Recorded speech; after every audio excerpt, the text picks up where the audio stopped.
Hey there, YouTube fam. Welcome back to my channel.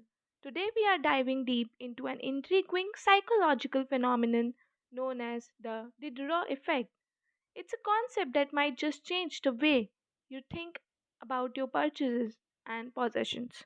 So grab your favorite snack, hit that subscribe button if you haven't already, and let's get started. Who was Denis Diderot? Before we jump into the Diderot effect, let's take a quick history lesson. Who was Denis Diderot?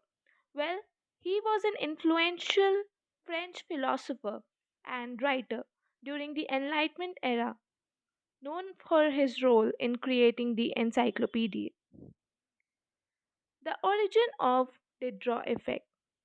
The Diderot effect gets its name from Diderot's own experience. Picture this. He receives a new dressing gown as a gift. Sounds harmless, right? Well, that one gift sets off a chain reaction that completely reshapes his life. The spiral of consumption. Diderot noticed that his new gown didn't quite fit in with his possessions. This feeling of inconsistency led him to replace item after item, from furniture to artwork, and it spiraled into an endless cycle of consumption. That's the core of Diderot effect. The Diderot effect in modern times. Fast forward to today's world of online shopping and constant upgrades. The Diderot effect is more relevant than ever.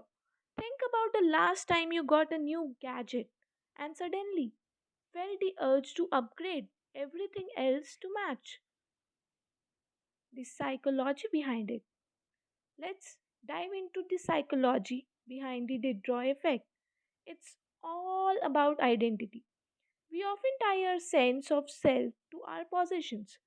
When something disrupts that identity, we feel the need to restore balance through more purchases. The role of social comparison. Social comparison is another big player. We are constantly comparing our stuff to what others have. If your friend has a better car, you might find yourself in the showroom sooner than you think. How marketers exploit the Detroit effect. Marketers are savvy about the Detroit effect. They know how to pitch products as complements or upgrades to what you already owe. We'll talk more about that later. Let's discuss about the strategies to beat the Detroit effect. Now, the big question is, how can you beat the Detroit effect? Stay tuned because in this section we'll share some practical strategies to help you make mindful and intentional purchasing decisions. So, there you have it. The Diderot effect, a fascinating insight into consumer behavior. By understanding it, you can make smarter choices about your possessions and ultimately lead a more clutter free and fulfilling life. If you found this video insightful, don't forget to give it a thumbs up, share with your friends, and hit that subscribe button for more thought provoking content. Thanks for tuning in. And remember, it's not about what you own, it's about what makes you genuinely happy. Until next time.